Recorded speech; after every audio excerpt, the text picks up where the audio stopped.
Hi, I hope you're all on and hear me well. Welcome to the Kidney Project's live Q&A.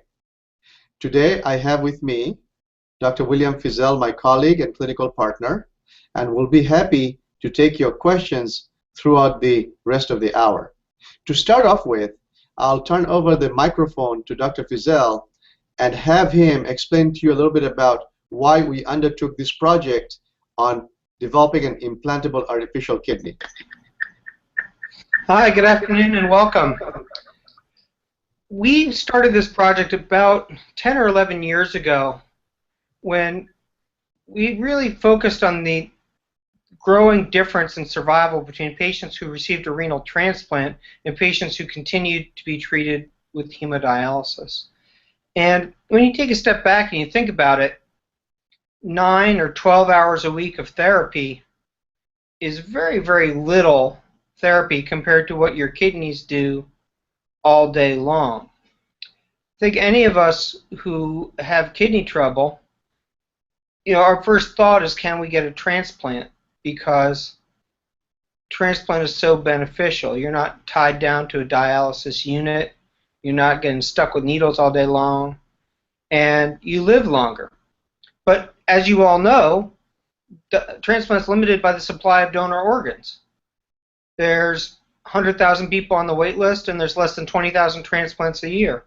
What could we possibly do to expand or augment that supply of donor organs? Well, kidney dialysis is the first long-term technical replacement for a failed organ, and there's a way in which the technology that's been used for dialysis really has been kind of stagnant for 30 or 40 years.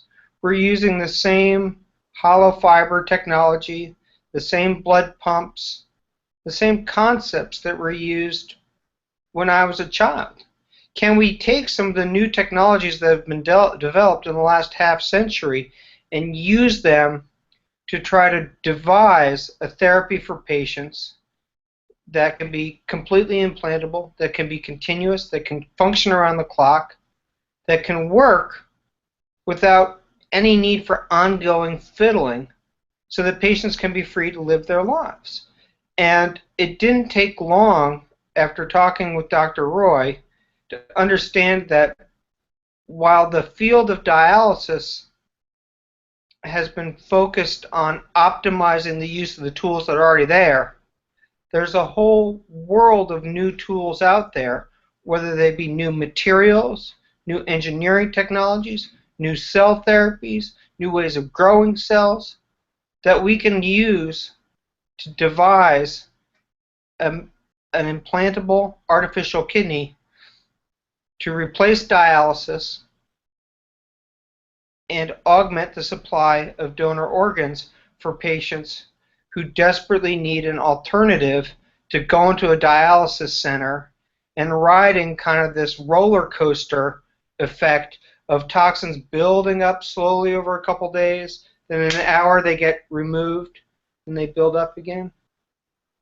That's not the way people would choose to live their lives if they had the option of doing something better. So let's do something better. Thank you, Bill. Appreciate it. So what we'll do is start taking questions, and if you are able to, you can text your questions on the side, and we'll be able to answer them as we go forward. So the first question we'll answer is, what's the status of the animal studies? So to start off with, the project basically started from concept. We took an idea that we have to do something different. Clearly, dialysis itself was not enough, and there are not enough organs for transplant. So we started actually with a sketch, and then we developed increasingly complex prototypes, and today we have began to test the prototypes in animals. So how far are we? We have started a series of studies where we're taking devices into different animal models, pigs, canines, and testing out the blood compatibility, testing out the viability of the cells, both on the bench and has to be in the device. But we feel that through this stepwise approach, we will learn with every iteration, take that data refine the design, build up a set of data that we can take to the FDA so we can get approval for the first human device. So in short, the status is we're in animal studies. It's a journey, and the journey is limited by a couple of things. One is the results. Animal studies take time, and you have to do a lot of planning for that. Second, it does take resources, money being one, as well as skilled personnel. Luckily, we have the latter in plentiful supply. The money comes a little slower. Do you want to add anything, Bill? No, I think that captures it very well. I think all of us who are eager to see a better option are frustrated by the slow pace that we perceive happening. I know I am, but we're making very real progress that in a very few short years, really thanks to Dr. Roy's leadership, we've been able to move from a concept just sketched out on a piece of paper, hey, what if we did this, to the fact that we now have physical devices that are under test in a preclinical environment to prepare for an FDA submission. I think that's a huge stretch. For 50 years, the underlying technology of dialysis has been stagnant, and now in the 8 years since we first got our first couple nickels of funding, we've moved from just a pie-in-the-sky concept that seemed so ambitious that many people wouldn't even really talk to us about it, to the fact that we now have surgeons prepping an animal and implanting a device and measuring function. I think that's a huge leap in a short period of time. Yeah, I'll add one more thing. So there's a certain element of engineering that we're doing. The concept of filtration with cell therapy was demonstrated in a large-scale system, as some of you may have seen on our websites, by our colleague, Dr. David Humes at the University of Michigan. So those experiments, which are done in with a large system using extracorporeal components available in the ICU, established for us and for the community that this approach of combining ultrafiltration with cell therapy is not only possible but provides a healthy benefit or health benefit. So the question then comes, how do you miniaturize it? And the job or the work we have undertaken over the past few years is to miniaturize. So it's fundamentally a challenge to engineer something that's small, reliable, and will perform for a long time without interruption. Next question.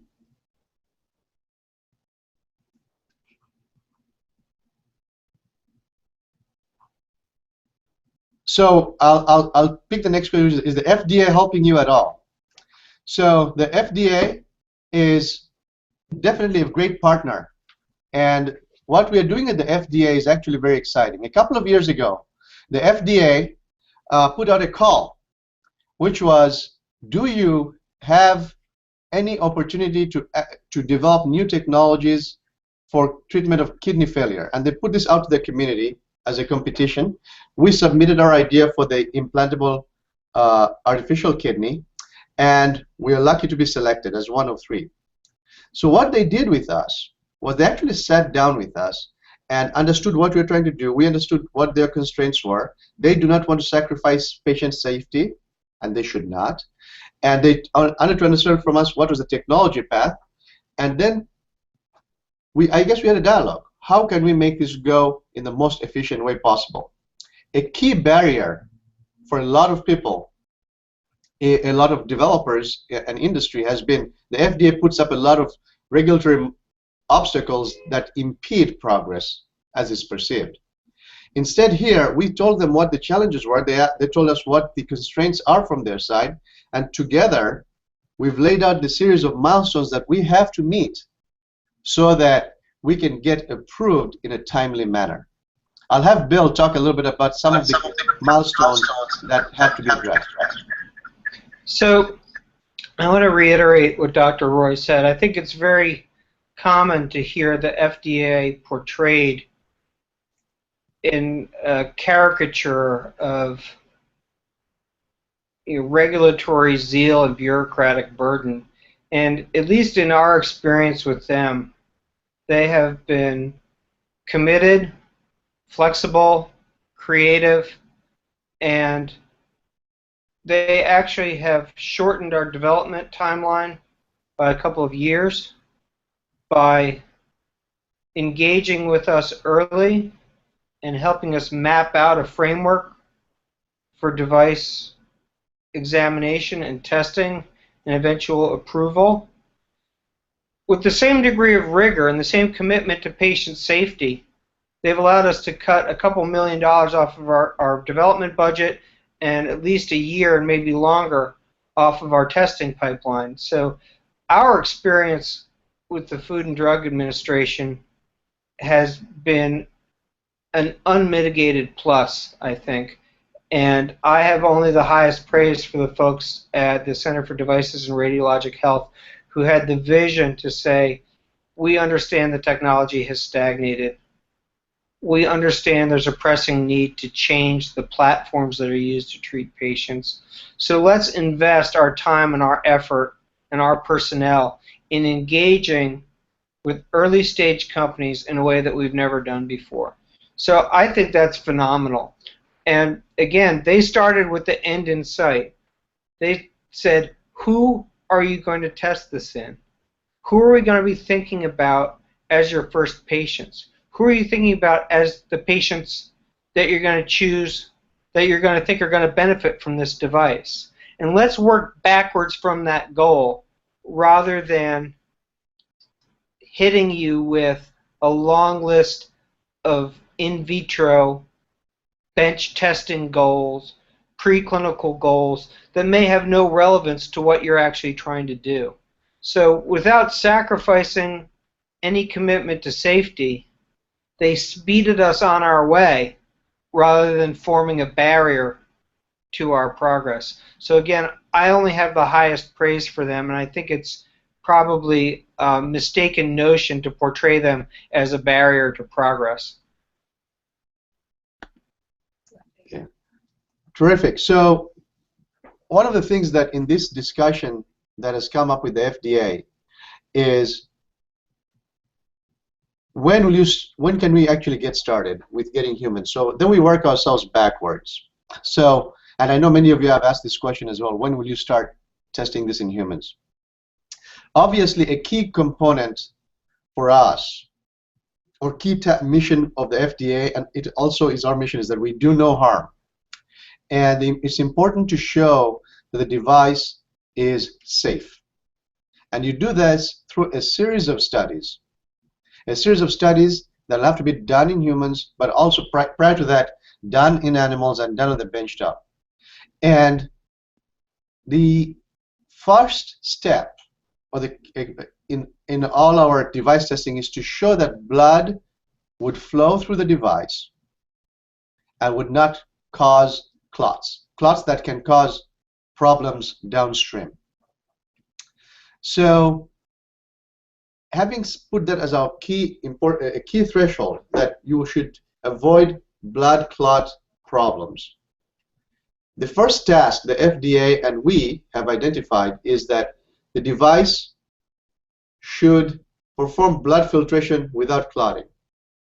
And this is such an important task that we have been advised, and we agree, that we should test just the filter over a long period of time.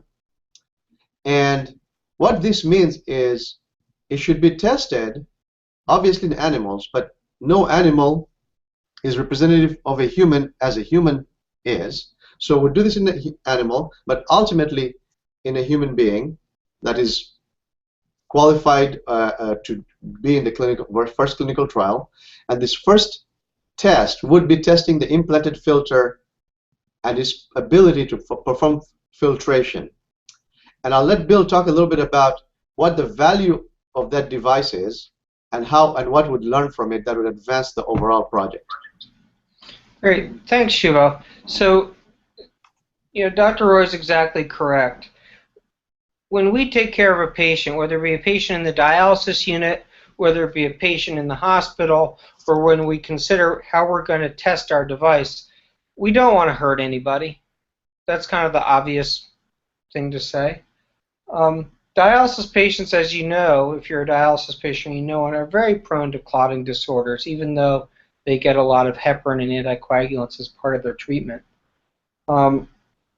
So we've thought long and hard about the technical aspects of how we get blood flow to the device, how we push blood through the device, powered only by the heart's pressure, no rotary blood pumps, no things to plug into a wall, and how we think about the surface chemistry of the membranes and how we improve the biocompatibility of the device.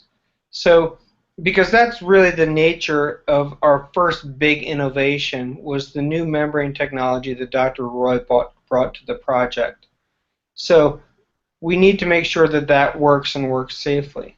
Now, if we get to the point where we can put a filter into a human patient as safely and easily as we're able to do it with experimental animals now, that in itself is extremely interesting, because we could conceivably perform hemodiafiltration in a patient at home. We could lower the barriers to self-care of a patient at home. We're not talking about dialysis. We're talking about a new therapy where a patient's blood is filtered by the device, waste products are disposed of, and a clean replacement fluid is infused. Many patients who start dialysis choose peritoneal dialysis as their modality of choice because it allows them to retain the quality of their life. They're able to do the dialysis according to their own schedule in the privacy of their own home.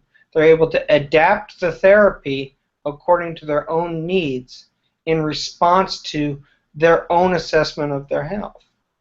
And that's a degree of freedom that patients prize. And we'd like to see if there's a way to get the perceived benefits of self-care hemodialysis at home, which very few people do, with the ease and convenience, flexibility, safety, and confidence of peritoneal dialysis. So our work with the Food and Drug Administration to create an implanted filter is a huge step along the path to our goal of a completely implanted artificial kidney. But the FDA and us together have been very focused on the idea that testing this novel filter that our engineers have developed is not only a step towards the eventual goal, but it might also be useful as a therapeutic device in and of itself. Thank you, Bill. So one of the questions that I see here is, has the blood clot issue been resolved? And once this is ready, are there medications that the patients will need to take? Let me address the first part, and then I'll hand over to my colleague, the physician, to handle the second part. So I guess the question is, you know, what does resolve, how do we answer the word resolved? So yes, we can show in the lab that we have coatings and we've got a design of our device that does not clot for the short-term studies that we've done to date in the animal. And we feel confident if we can take these studies and extend them in the animal with some probably iteration and design iteration, they would perform as we expect. But there's no way to answer the question and say it's resolved without doing the study at two levels. One, to do the study for a much longer time in a set of animals. One animal is not enough. Okay, and show that there are no problems over a long period of time. Now, the question is, what types of animals? There's really no animal that's like a human, but there's some animals that people have used in the development of, say, blood contacting devices like artificial hearts and stents, where animals have been used, such as pigs. And that's one place we can start. But ultimately, to know if we have a manageable strategy, we'll have to show this in the first clinical trial. So I want to answer the question by saying, yes, we think we have a handle on the blood clot issue, as you put it, but we have not done all the studies that will be necessary to tell the FDA, please give us approval to take this into a human being just yet. So many patients who are on dialysis end up needing some form of anticoagulation. Either to get through the dialysis session, they get some heparin so the blood doesn't clot in the dialyzer. Some patients have heart valves or heart arrhythmias that require them to take warfarin, also known as rat poison, to thin their blood and prevent their blood from clotting. Our goal is no anticoagulation. Our goal is that no patient need to take any pill or injection or other agent to impair the normal clotting of their blood, because you need your blood to clot to keep you safe, full stop. That said, there's patients who will need anticoagulation for other reasons, and that may allow longer lifetime of the device compared to patients who aren't on any anticoagulants. There may be patients who are prone to clotting either for genetic reasons or because of some other disease that they have, or to get the benefit of an artificial device like our implantable artificial kidney, they will need to take some anticoagulant. So time will tell, and the relationship between the tests that we do in experimental animals now, in a variety of species of experimental animals now, because when Dr. Roy said one animal is not enough, he doesn't mean one pig.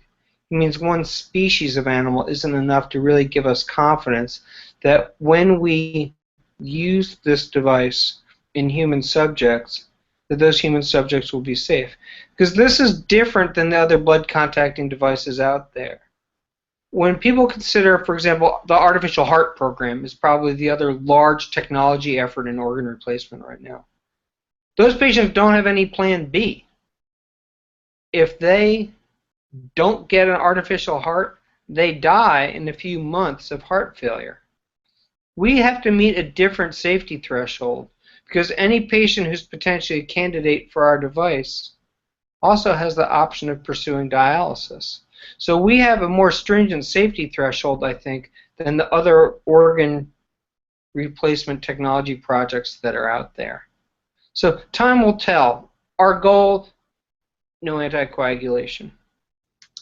Thank you. What I'll do is I'll actually mention your names as so that you know who asked that question. So that was courtesy of Irene, and Irene, we've known Irene in the past. So great question, Irene. Bill, another question that has come in from Stephanie is kidney disease usually drives up your blood pressure, and blood pressure contributes to the degradation of the kidneys. To what extent would our device affect this cycle?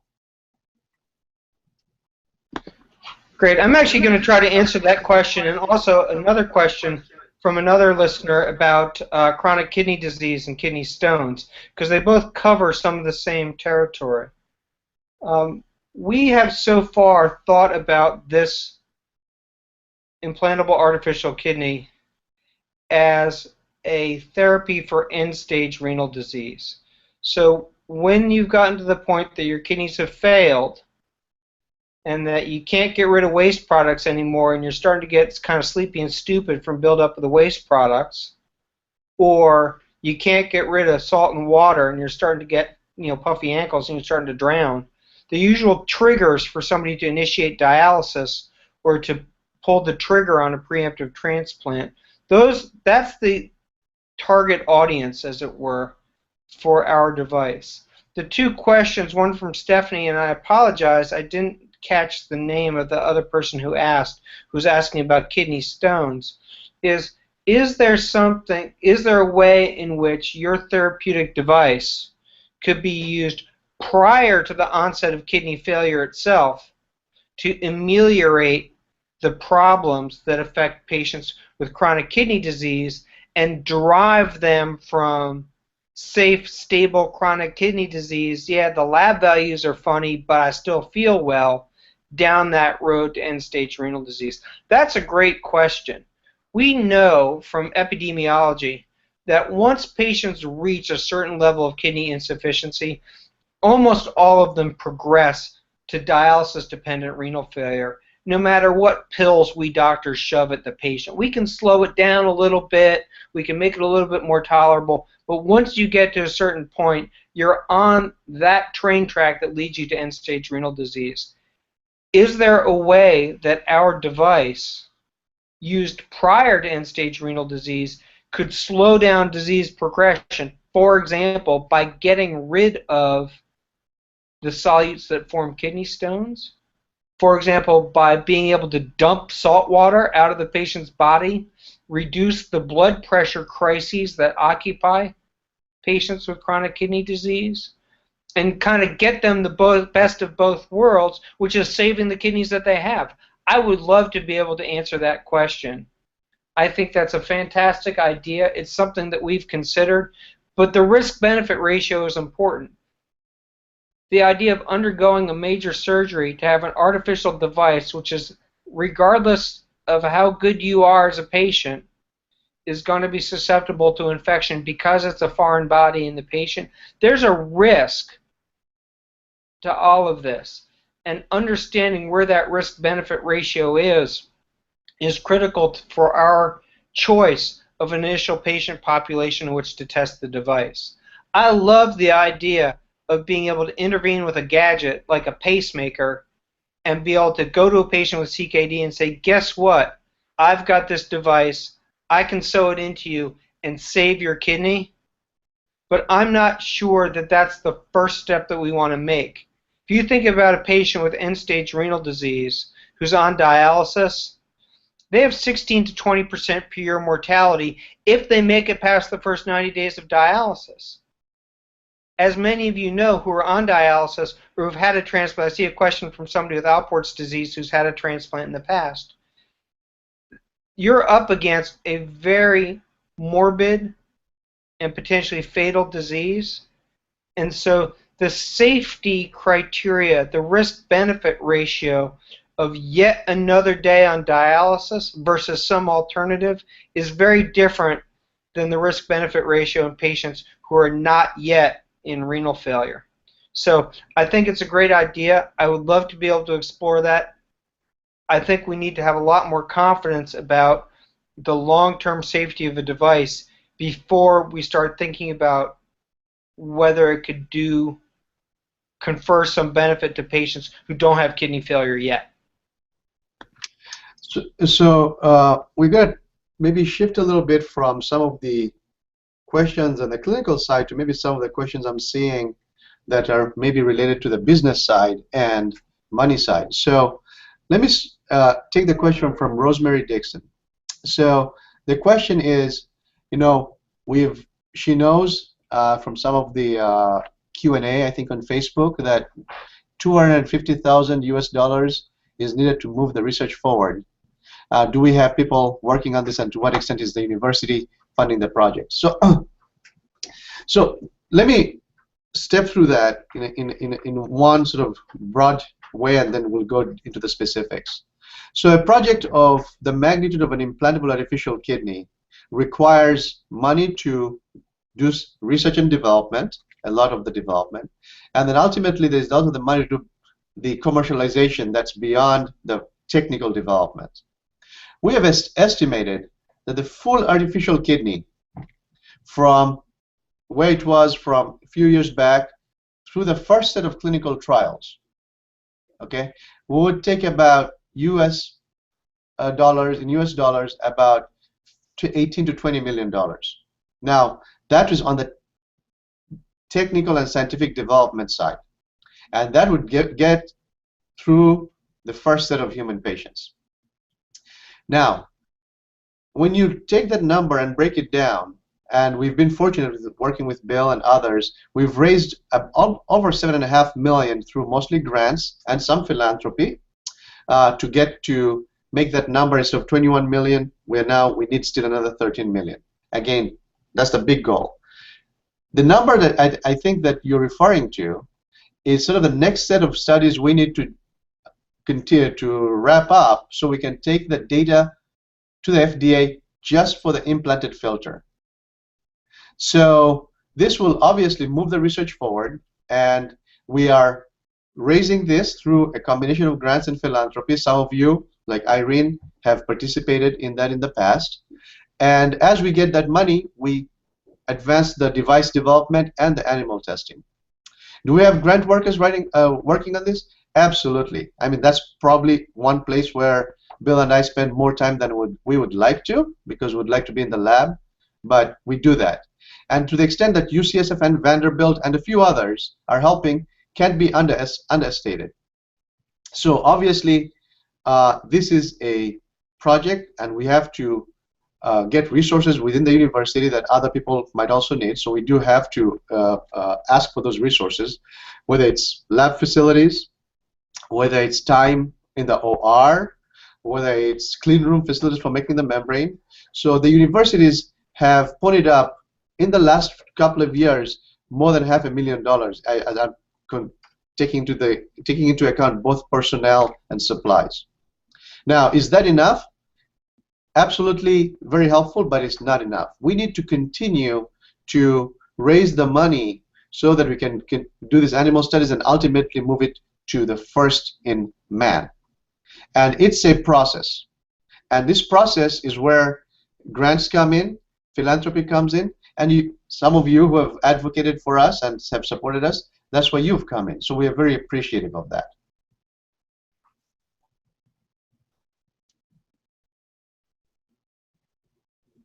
I'm going to move to the question that was brought up by Sue Real. And again, it's another money question. If money was no issue, when would the kidney be available to the public? If money was not an issue, the total development plan we have would basically is designed so that it would get to the first human being sometime towards the end of 2017. Now, are there problems that could crop up? Yeah, possibly, absolutely. That always happens in research. Are we optimistic that we can meet the target if the money was available? Absolutely as well.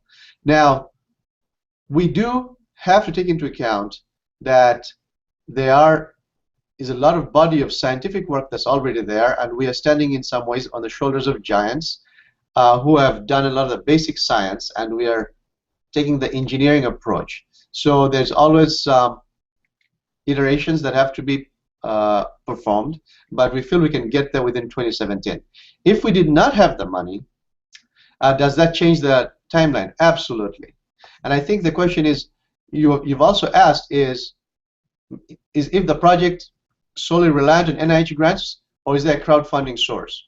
So we, as Dr. Fissell and myself, we are able to ask the NIH, and we've had some success from both the National Institute of Bioengineering and the National and the Kidney Disease Institute for getting some funding.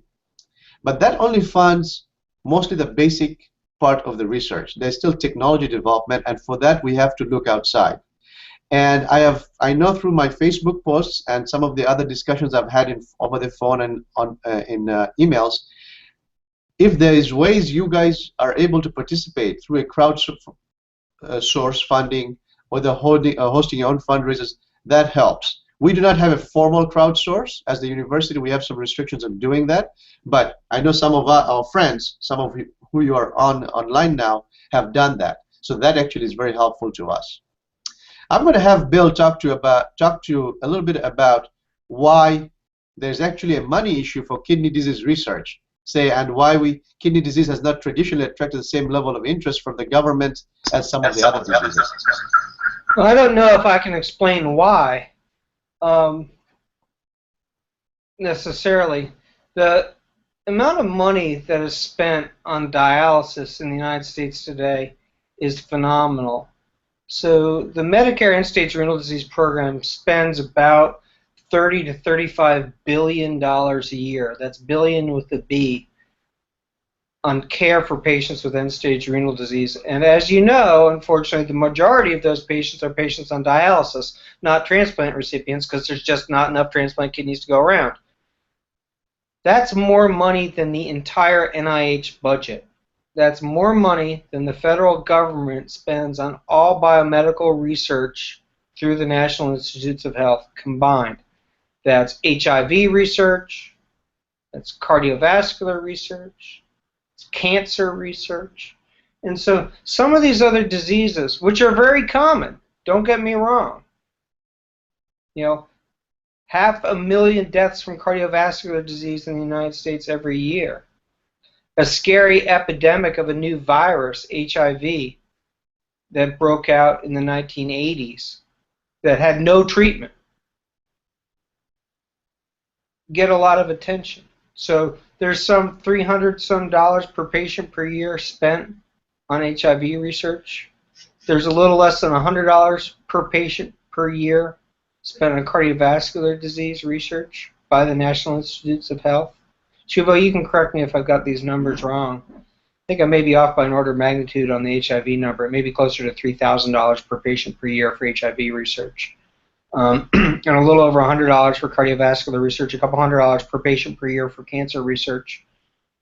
Kidney disease research gets a measly $30 a year per patient in the United States. It's astonishing that a disease that costs more than the entire NIH budget to treat gets only $30 per patient per year. It's phenomenal. Now, why that is, I don't know if I could decipher the reasoning for that.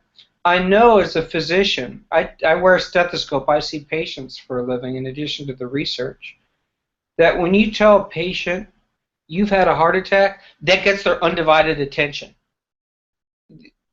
For the rest of the day, they are paying attention to that word that you just said. If you tell a patient, I'm worried this lump is a cancer, that gets their undivided attention. It seizes their fears. When I tell a patient in clinic, your kidneys aren't functioning normally, I'm worried that you're going to get kidney failure, the answer is often, well, there's dialysis for that, right? There's a way in which this disease process, for whatever reason, has not captured the imagination of people who haven't been affected by it. We know that end-stage renal disease treated with dialysis has worse mortality than metastatic colon cancer.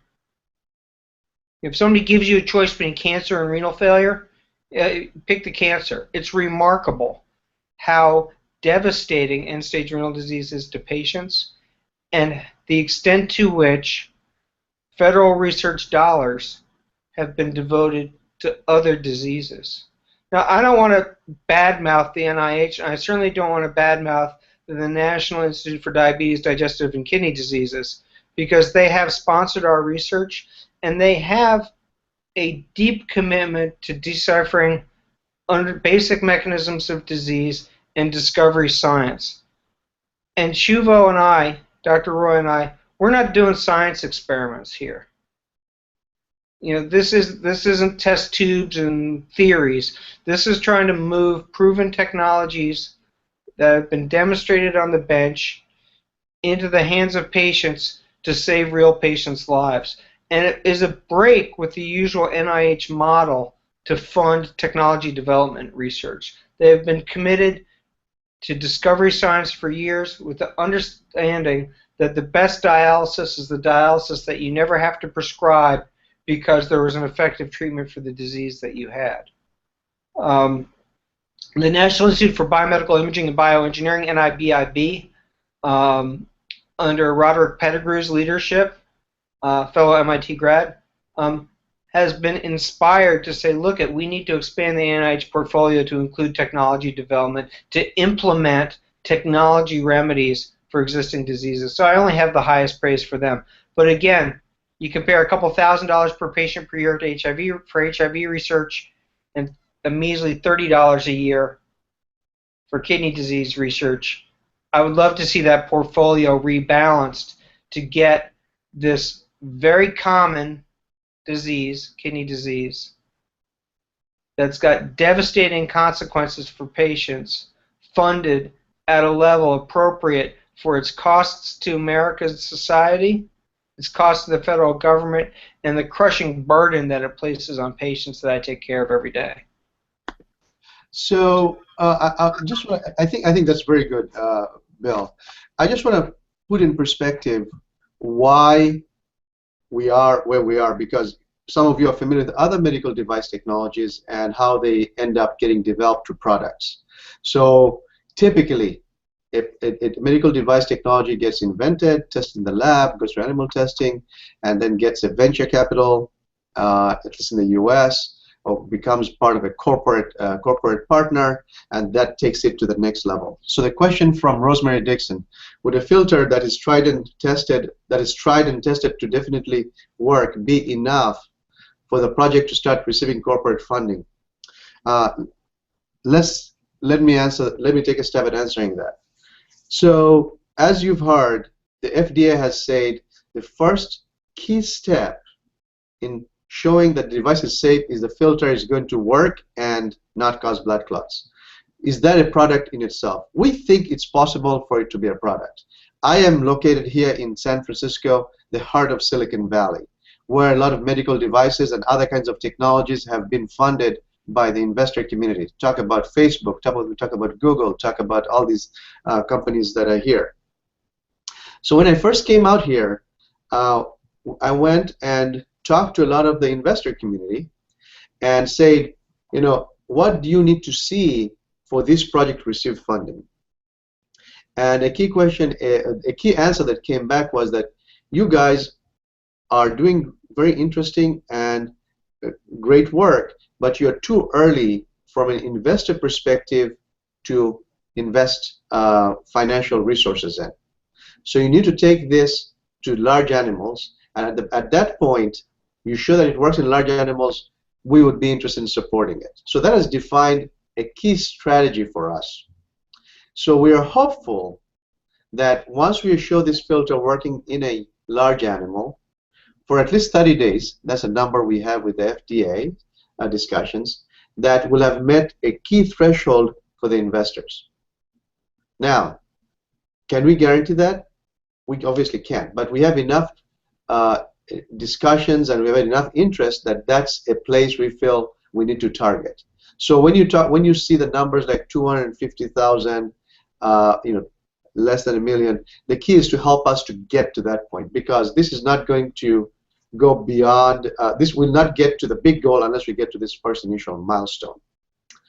Now, having said that, some of you are medical device investors or have friends that are medical device industry may also know that in the context of healthcare technology, the areas of it that get investments are biopharmaceuticals, so new drugs. There's healthcare IT, so the systems that analyze data and information. And we've got medical devices. Traditionally, biopharmaceuticals have gotten the most investment dollars because the perception, and rightfully so, was that if you found the right drug, say for cancer or for any particular disease, the payoff was so much that they could recoup their investments. Medical devices were always perceived as the ones that did not pay off in the same big way. But in the past, when they did invest, they paid off because there's already suppliers, there's already a group of corporate partners that would acquire those technologies. But what has happened in the last few years, especially with the Great Recession, is that many of those investors that are familiar with medical devices were just not available to put additional money into new technologies. And that has slowed down the uptake of medical device investment, especially early stage and what is perceived as high risk. So we have that challenge. But so it is, in some ways, our challenge to get to a point so that we can make our the filter attractive to medical device investors. And to that, we look towards grants, we look towards philanthropy, we look towards other creative ways of getting us to that point so we are better positioned to leverage the partners we have on the corporate side. So I'm going to take another question here from Suriel, who says, sounds like, I think after responding to Dr. Fissell, sounds like a good PR or ad agency is needed for public education on CKD. Have you reached out to a big agency for pro bono work? Through UCSF and Vanderbilt, yes, we do reach out, but let me just frame this with many of the other diseases. So we are one disease, and you obviously have an interest in kidney disease, but there are diseases like cancer, HIV, you talk about heart disease, diabetes. Each of them has their own PR campaign. Traditionally, kidney disease has not had that, and it has not had the same sort of emotional trigger to the lay people as these other diseases. So that has been a challenge. We have reached out. We have gotten some work, but would love to figure out ways how the community can help us reach out to groups that can help us in advocating the advances that we are working on, as well as other researchers are working on. So one way you might want to think about is, I've encouraged everybody who talks to me to reach out to their congressman, to congressperson. Reach out to their local newspaper. Make it a human interest story. Because clearly, if you can pull on that trigger, then you will get the attention of people who can broadcast the information or do something about it.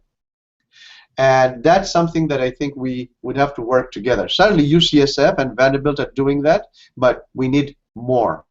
Dr. Fissell and I are but two people. We have lots of support, but we are nothing when you compare our effort to the people that are working on, say, stents for heart disease.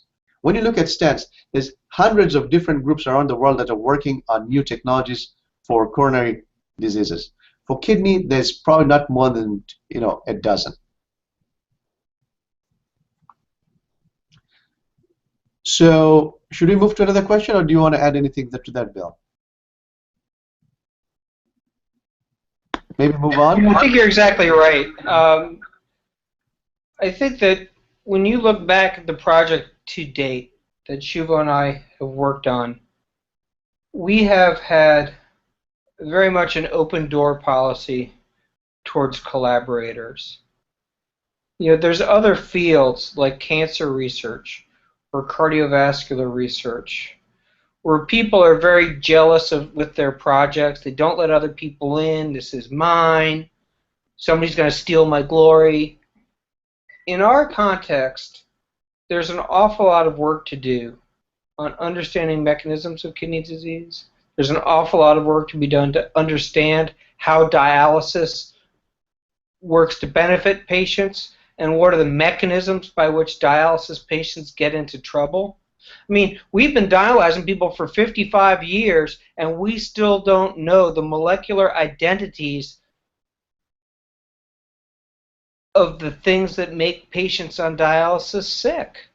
It's remarkable. So if someone listening now has an idea, has a friend, has a contact, and wants to help, we welcome you with open arms, because we're not jealous, oh, somebody else is going to take our stuff, somebody else is going to run away with our idea and do something else. There's plenty of work for everybody here. And so, again, we have, over the years, been fantastically rewarded by the enthusiasm of enlightened collaborators. And we could go through a very long list here, whether it be Andrew Zidney at Penn State, Terry Conlisk at Ohio State, David Humes, who took me into a renal fellowship when nobody else would give me the time of day because of this crazy story I was telling about an implantable artificial kidney.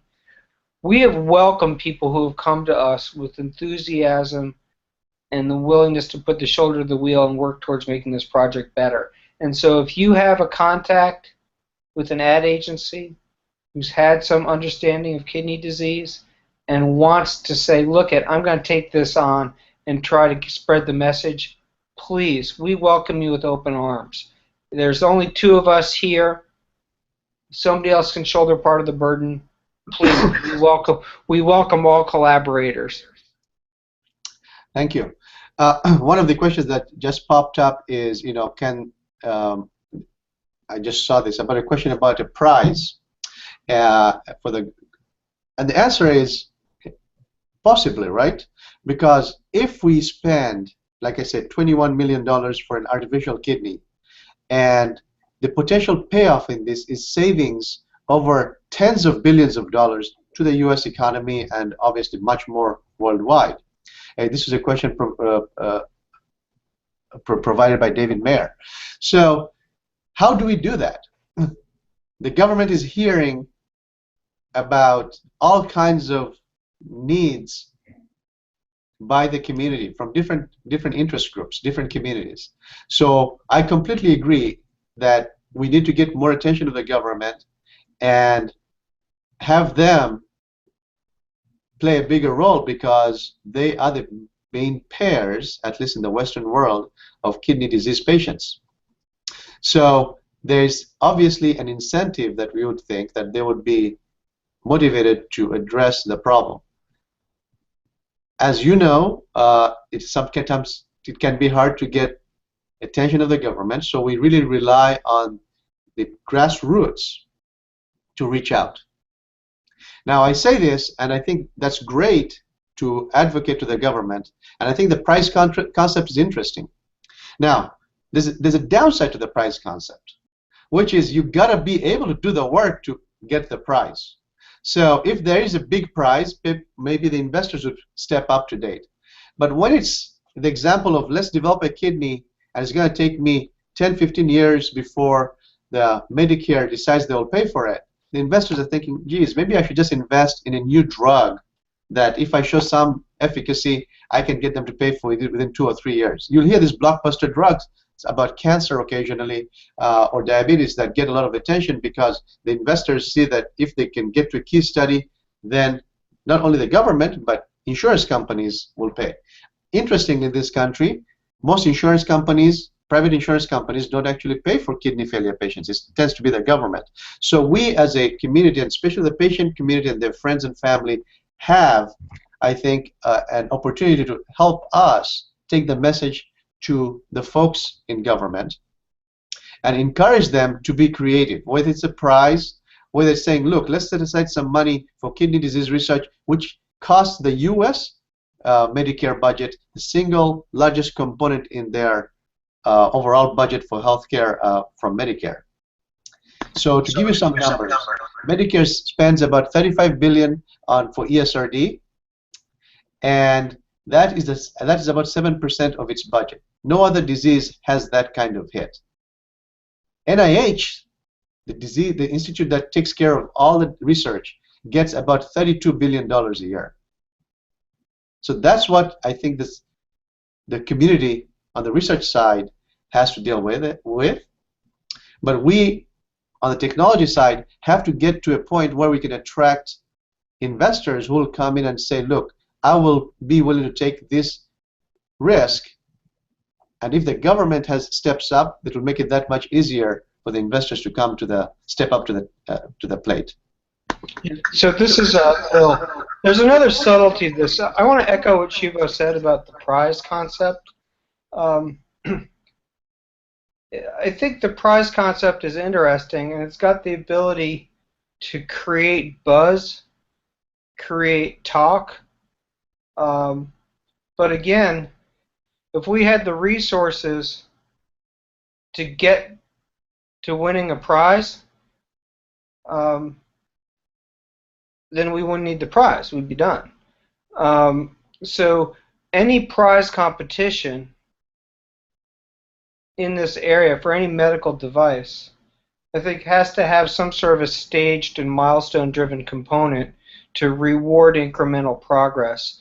Because, you know, as it is now, with a $60 billion total available market, somebody who gets a paradigm-shifting technology into the marketplace, any dollar prize kitty is probably going to be a relatively small number compared to the commercial advantage. Now, the other thing about one of the possible explanations for innovation stagnation in this area is kidney end-stage renal disease is unique in that not only is it the only disease-specific Medicare entitlement in the United States, so since 1971, patients with end-stage renal disease are cared for, have their care paid for by Medicare after some period of time where the private insurance that they have, it covers the cost of illness. The other thing is that that's severely capitated care. There's a composite reimbursement rate that Medicare pays the dialysis unit for providing care. So when investors are thinking about coming up with a new mousetrap to treat something, when investors are thinking about a new and disruptive technology that could take over a market, do they want to focus on a market where the sky's the limit, like some cancer drug that might cost $360,000 a year per patient, and since they're the only people with the cure, they can set the price wherever they want? Or do they want to focus on a market where the reimbursement is capitated by Medicare and there's an upper limit to what they could make in any environment? So I think the reimbursement structure also has served in the past to discourage innovation in this field, because, you know, why should I invest in something that's uncertain, because this is research, where there's an absolute ceiling on the amount of money that I could ever make off of doing this? For Shuvo, for me, the lives of our patients is the payout. The fact that I see sick people every day who are desperate for an alternative to what's available to them, that's what gets me up in the morning and has me come to work and work on this project. That's the mission that's inspired our collaborators. It's not some desire to get rich. We could get rich in a million different ways if we tried. We could have already licensed the technology to some company that could have put it on the shelf, and we could be perfectly financially comfortable. That's not why we're here. But the role of the payers in end-stage renal disease, I think, plays a role in the excitement that investors might or might not have to dive in at an earlier, riskier stage. Shuvo, I don't know if you want to add to that or not.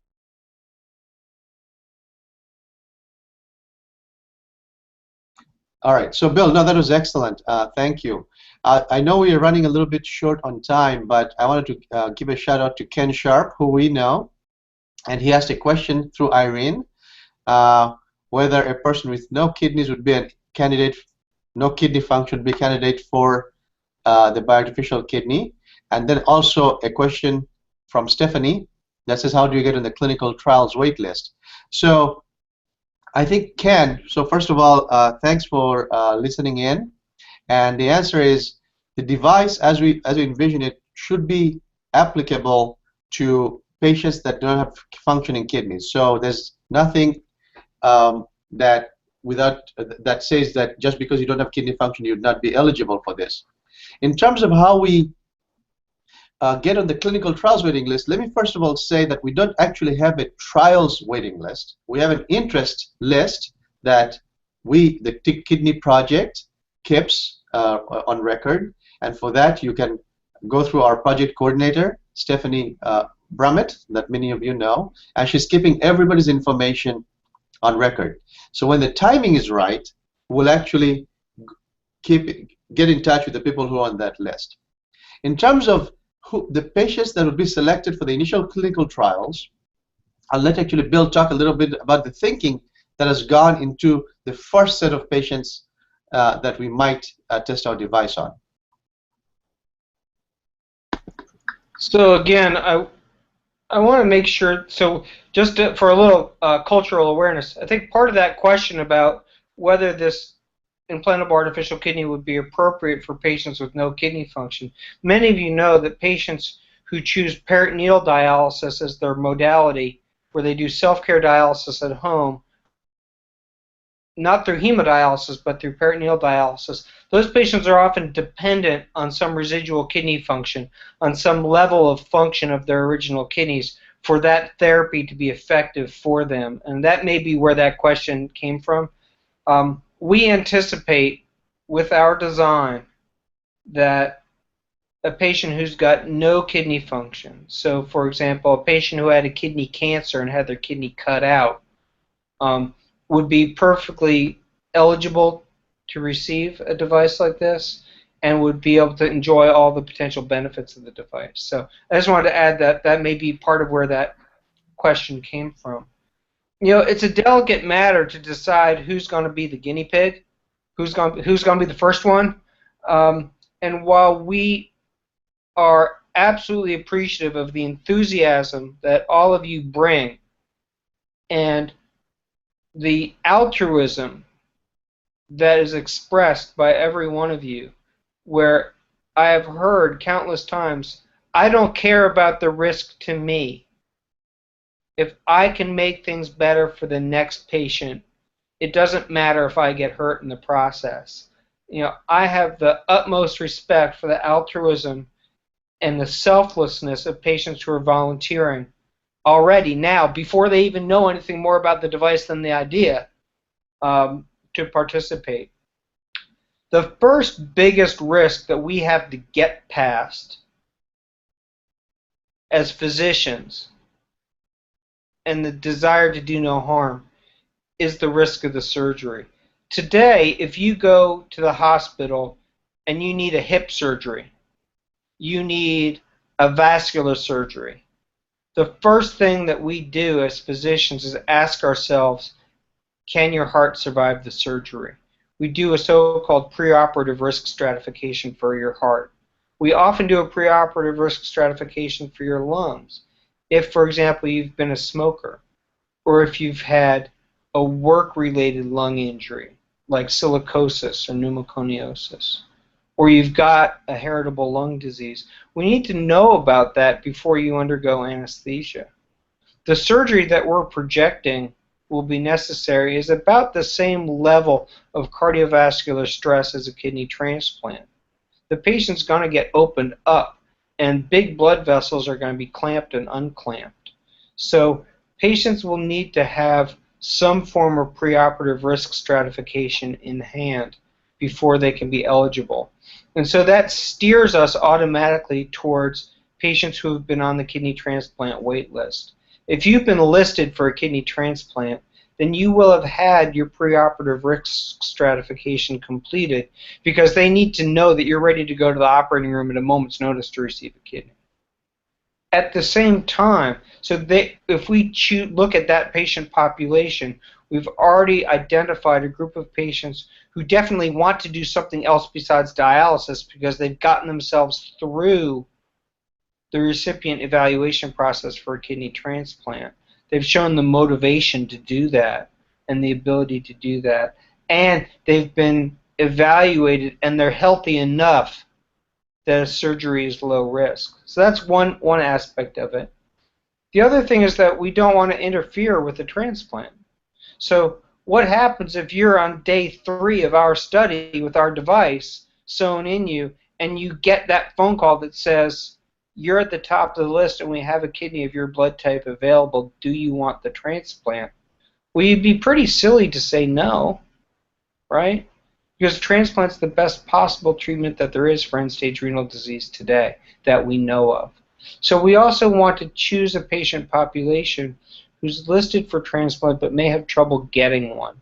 So, for example, I know we had an inquiry from someone who said that they'd had a couple of transplants, and because of their prior sensitization, they're unlikely to get another one as much as they might want one. So we're looking at that group of patients who are highly sensitized and are really unlikely to get a transplant, let alone a second or a third or a fourth transplant, as one of the groups that we're going to look at to be the vanguard, to be the people who are really at the cutting edge, where we feel that we can safely do a surgery and get the device in the patient and get the device back out of the patient without causing harm to them. Because the last thing any of us want is a disaster. We don't want to hurt a patient, and we don't want to be under undue scrutiny from regulatory agencies in our first couple of patients. Obviously, with any medical device, with any experimental device, in a high-risk population of patients with end-stage renal disease, we have 16% per year mortality anyway, right? Some patients in the course of our studies are going to have bad outcomes because of the incredible morbidity and mortality that end-stage renal disease presents to everyone. What we don't want to do is accidentally accelerate that process by subjecting a patient to the stress of a surgery. And when we talked to the Food and Drug Administration, they brought out everybody. People from their experimental laboratories, from their basic research laboratories, engineers, and they brought out medical doctors, and they brought out transplant surgeons to talk to us about patient selection. So on the day of our very first meeting with the FDA, Shuvo remembers this, we had a surgeon in the room, an FDA employee, who was talking to us about patient selection for clinical trials. So it's a delicate process. I think we want to maintain a list of everybody who's interested, because we don't want anybody to be excluded or to feel excluded, but we want to step very, very carefully and not accidentally hurt somebody in our eagerness to get this device out to patients. Thank you, Bill. And at this time, I should say we've gone a little over, but that's okay. I want to take a moment to thank all of you for participating in this hangout. It's the first time for us doing this, and if this is something that's interesting and helpful for you, we'll definitely do it again. There's some questions we're not able to answer. We'll answer that through Facebook or maybe a future session. And this session will be available through the YouTube, and we'll take extracts of some of these questions you have provided us and expand on them through our weekly Q&A. So again, we are really appreciative of your enthusiasm, of your support, and your willingness to work with us, because that's what I think of you, your partners, to move this device forward into clinical trials. Thank you. Thank you.